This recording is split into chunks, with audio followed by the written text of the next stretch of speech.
Hi friends, welcome to our E2 Track channel.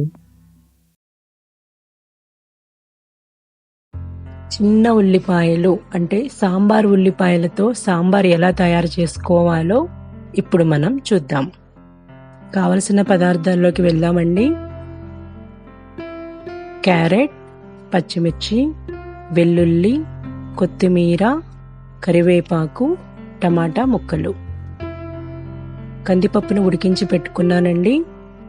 ఉడికించగా వచ్చిన నీళ్లు, చిన్న ఉల్లిపాయలు అంటే సాంబార్ ఉల్లిపాయలు, చింతపండు రసం. ఇప్పుడు స్టవ్ మీద బాణలి పెట్టుకొని దాంట్లో ఒక గంటెడు నూనె వేస్తున్నానండి. నూనె కాగుతూ ఉంది. ఇప్పుడు పోపు రెడీ చేసుకుందాము. పోపు కోసం ఆవాలు, జీలకర్ర, మినపగుండ్లు, పచ్చిశనగపప్పు, పసుపు. ఇప్పుడు పోపు దినుసులన్నీ మంచిగా ఎర్రగా వేయించుకోవాలండి. పోపు అంతా వేగింది. ఇప్పుడు పచ్చిమిర్చి వేస్తున్నాను.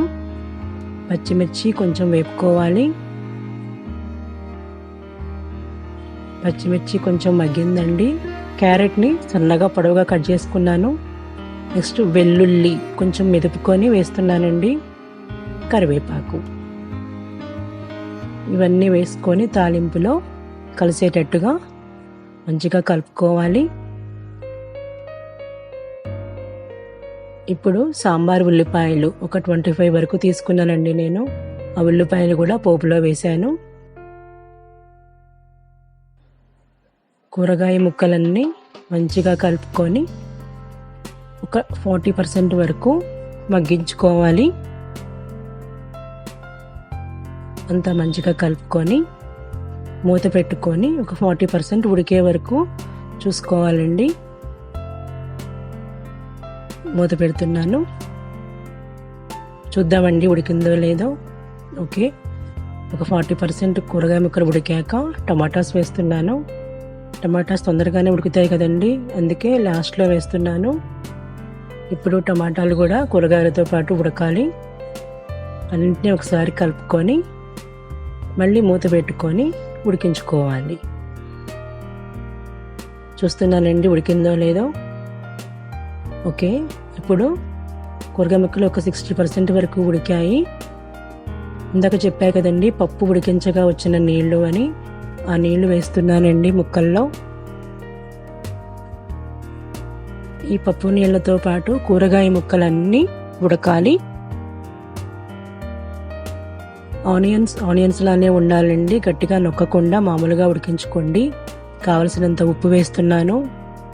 కారం పొడి, పచ్చిమిర్చి వేసాను కాబట్టి కారం పొడి కొంచెమే వేసుకుంటున్నాను.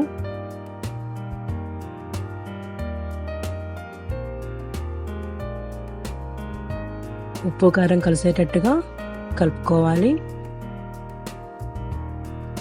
ఇప్పుడు ఆ పప్పు నీళ్ళు బాయిల్ అయ్యే వరకు ఉడికించుకుంటూ ఉండాలండి. ఓకే, నీళ్లు మరుగుతున్నాయి.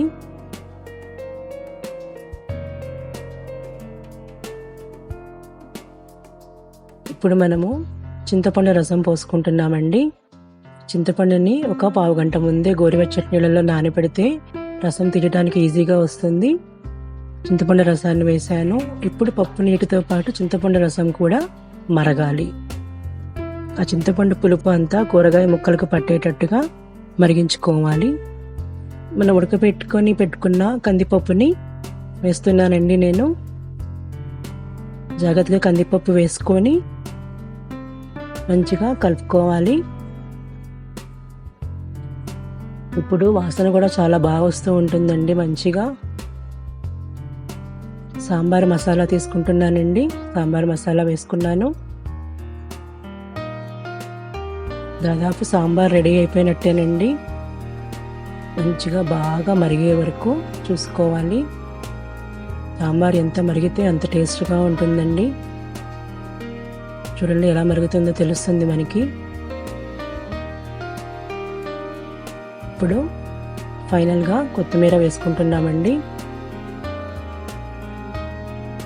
కొత్తిమీర వేసాక సాంబార్ టేస్ట్ ఇంకొంచెం పెరుగుతుంది.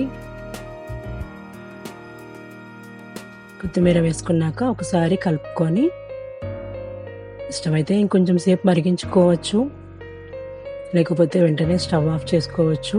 కానీ సాంబార్ మరిగితే చాలా బాగుంటుంది.